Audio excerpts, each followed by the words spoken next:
Duli Yang Maha Mulia Seri Paduka Baginda Yang di-Pertuan Agong. Dalam masa yang sama, saya juga ingin memberi teguran kepada pelakuan kerajaan pimpinan Yang Amat Berhormat Datuk Seri Ismail Sabri yang baru dilantik sebagai Perdana Menteri. Saya ingin menyatakan bahawa walaupun pelantikan ini tidak melanggar apa-apa undang-undang, tetapi dianya tidak mengikut lunas-lunas demokrasi. Apa yang telah berlaku ialah orang yang ditolak oleh rakyat sekarang ini menjadi kerajaan. Orang yang dipilih oleh rakyat sekarang ini menjadi pembangkang. Ini menidakkan amalan demokrasi yang sepatutnya rakyatlah yang akan memilih kerajaan dan bukan cara-cara lain diguna untuk menidakkan hak rakyat. Saya berharap cara ini tidak diamalkan di masa-masa hadapan. Untuk ini, kita perlu mengadakan undang-undang yang melarang lompat-melompat. Namun demikian, dia tidaklah semudah itu dengan hanya mengharamkan acara lompat-melompat ini. Kerana ada kalanya apabila diadakan pilihan raya, tidak ada satu pun parti yang memperolehi cukup bilang untuk mendiri kerajaan. Dalam keadaan yang sebegitu adalah ada keperluan parti-parti lain juga bersama dengan parti yang mendapat jumlah yang terbesar supaya bilangan wakil rakyat dalam kerajaan melebihi separuh daripada bilangan kursi dalam Dewan Rakyat. Perbuatan cantuman antara parti lain dengan parti yang terbesar tidaklah sesuatu yang boleh ditafsir sebagai melompat. Kalau dianya dilakukan dengan cara yang tersusun mengikut aturan-peraturan dan perlembagaan parti-parti berkenaan, iaitu keputusan naklah diambil semasa ada mesyuarat parti bahawa parti itu akan bersama dengan parti yang telah mendapat bilangan yang terbesar untuk mencukupi bilangan supaya mereka boleh dirikan kerajaan. Sebab itu kita tidak boleh semata-mata mengharamkan lompat-melompat, tapi sebaliknya menjelaskan waktu mana kita tafsirkan sesuatu itu sebagai melompat dan tidak dengan sewenang-wenangnya menuduh bahawa lompatan telah dilakukan. Juga kita dapati ada parti yang akan memecat ahli-ahlinya kerana sebab-sebab tertentu. Tetapi ini bukanlah acara lompat daripada satu parti ke parti yang lain.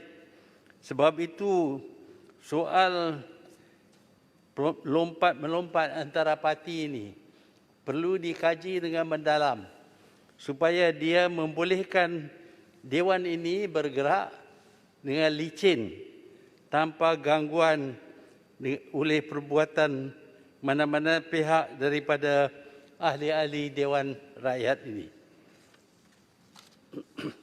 Tuan Yang di-Pertua, sekarang ini kita lihat satu amalan yang tidak diperuntukkan dalam perlembagaan. Kita dapati ramai daripada orang yang dilantik ke jawatan-jawatan tertentu yang juga tidak ada dalam perlembagaan dan apabila dilantik diberi taraf menteri. Tidak ada kriteria yang ditentukan bagaimana taraf menteri ini diberikan kepada mana-mana jawatan. Tetapi yang kita tahu ialah apabila taraf menteri diberi, maka dianya akan mendapat segala kemudahan-kemudahan yang diberi kepada menteri.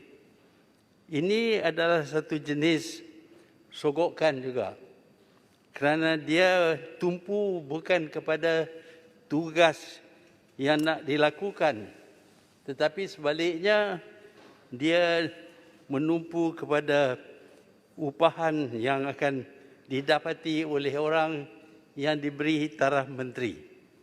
Saya mengaku semasa saya jadi Perdana Menteri dahulu, saya juga telah melantik orang yang berjawatan menteri, tetapi jawatan itu diberi kepada seorang yang sudah pun bersara daripada politik. Sebabnya ialah tugas dan kepakarannya dalam bidang-bidang tertentu.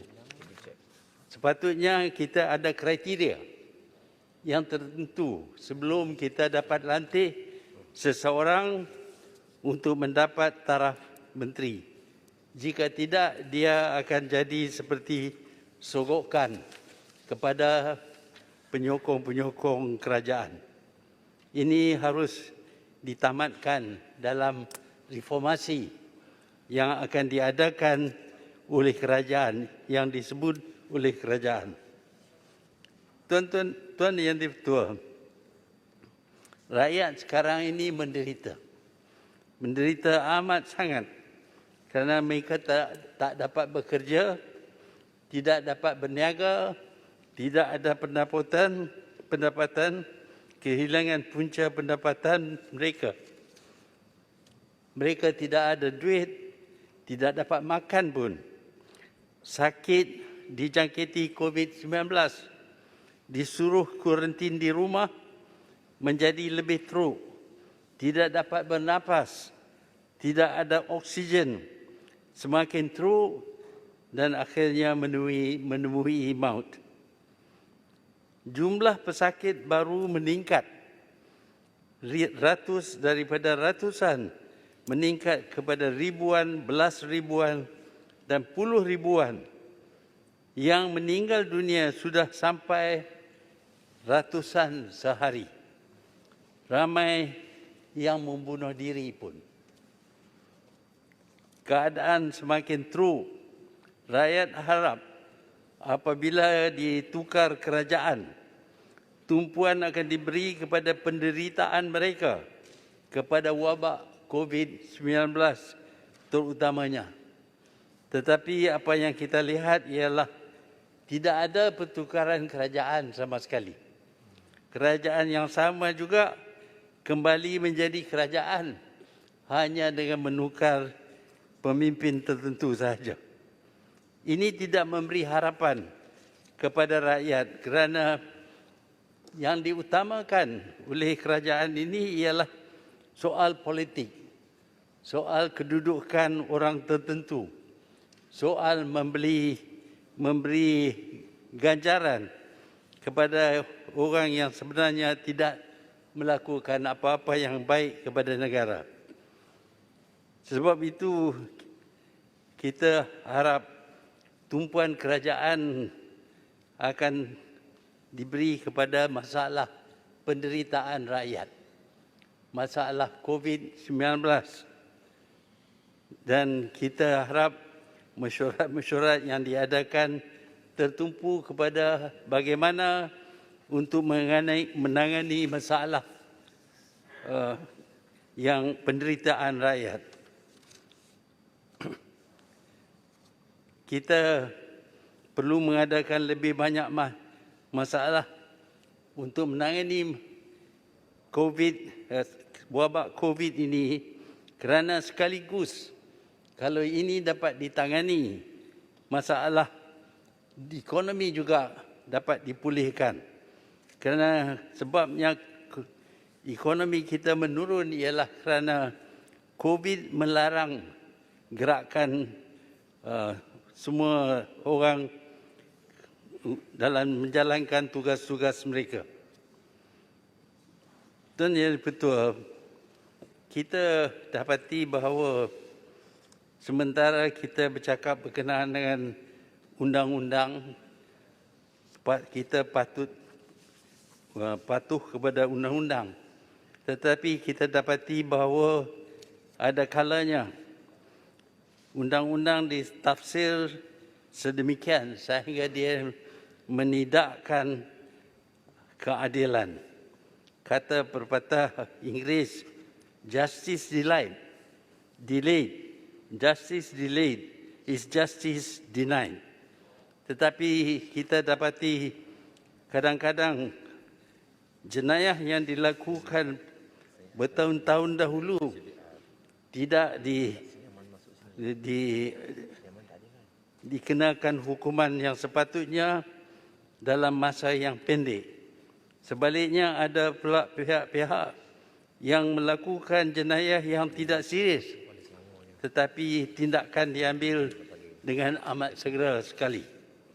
Ini menunjuk bahawa kita tidak sebenarnya patuh kepada keadilan dalam undang-undang kita. Adalah penting bahawa kita tentukan keadilan berlaku sepanjang masa. Kita mempunyai banyak lapisan hakim, banyak lapisan mahkamah. Tetapi kita tidak ambil kira satu mahkamah istimewa, iaitu jawatan Attorney General atau pendakwa raya. Dianya bukan saja pendakwa, dia bukan saja melaksanakan undang-undang, tetapi dia juga menjadi hakim. Apabila diklasifikasikan sesuatu kes itu sebagai tidak ada merit, maka dengan segera kes itu akan digugurkan. Kita lihat bagaimana satu orang yang mempunyai 46 kes telah terlepas dari semua 46 kes ini dengan dinyatakan oleh Attorney General bahawa tidak ada kes untuk dianya menjawab. Sebaliknya ada satu Attorney General dahulu yang menyatakan bahawa Perdana Menteri pada ketika itu tidak melakukan apa-apa kesalahan. Tetapi selepas dianya tidak jadi Perdana Menteri, apabila dibawa ke mahkamah, dia didapati bersalah dan dihukum. Ini menunjuk bahawa jawatan Attorney General ini perlu disemak semula supaya kita asingkan peranannya dan dia tidak menjadi hakim dan juga pendakwa raya. Sepatutnya dia terhad kepada menjadi pendakwa raya sahaja dan tidak menjatuhkan hukum dengan berkata tidak ada kes untuk didakwa kepada sepulan-sepulan. Tuan Yang Dipertua, kita dapati sekarang ini kerajaan boleh didirikan di waktu mana sekalipun, tak lagi dalam pilihan raya. Ada golongan-golongan yang mempunyai sebilangan daripada wakil rakyat boleh menjatuhkan kerajaan dengan kununnya menarik diri daripada menyokong kerajaan. Dan selepas itu apabila dijatuhkan kerajaan, maka kerajaan baru dipilih oleh orang yang sama. Dan dasar-dasar kerajaan tidak sedikit pun berubah. Harapan rakyat bahawa kerajaan yang baru akan memberi pendekatan yang baru untuk menyelesaikan masalah-masalah yang dihadapi oleh mereka tidak berlaku kerana kerajaan yang mengganti ini adalah kerajaan yang lama juga. Bahkan dianya lebih utamakan membayar budi kepada orang pihak yang mendirikan kerajaan, menjatuhkan kerajaan lama dan mendirikan kerajaan mereka. Sekarang ini kita dapati bahawa dalam arena politik ini banyak perkara-perkara yang tidak bermoral yang berlaku kerana tafsiran-tafsiran undang-undang dibuat sesuka hati dengan tidak mematuhi kepada norma dan juga moral yang diterima oleh rakyat di negara kita ini. Tetapi apabila sesuatu itu berlaku, maka disalahkan Perdana Menteri 30 tahun dahulu segala-galanya. Dan aneka jenis hukuman dikenakan. Kalau dulu seorang yang mencuri tidak boleh bagi balik duit itu dan terlepas daripada hukuman. Tapi sekarang ini kita dapati kalau seseorang mencuri dan memberi balik sebahagian daripada hasil pencuriannya, maka dia boleh diberi kebebasan untuk belanja wang yang tidak dikembalikan kepada pihak yang tertentu. Yang berhormat, masa dah tamat. Kalau boleh saya nak habis dah. Baik, Tuan terima kasih. Betul. Saya harap kita betul-betul pegang kepada the rule of law. Tetapi Mat Saleh juga berkata that the law is an ass. Dan kalau kita ikut undang-undang yang dibuat secara tidak memikir dengan mendalam, hasilnya bukanlah keadilan tetapi ketidakadilan. Tuan yang di-Pertua, saya harap kita kembali kepada demokrasi, kerana demokrasi adalah sistem yang terbaik dalam pemerintahan mana-mana negara. Jika tidak, maka kita akan hasilkan kerajaan kuku besi, kerajaan diktator.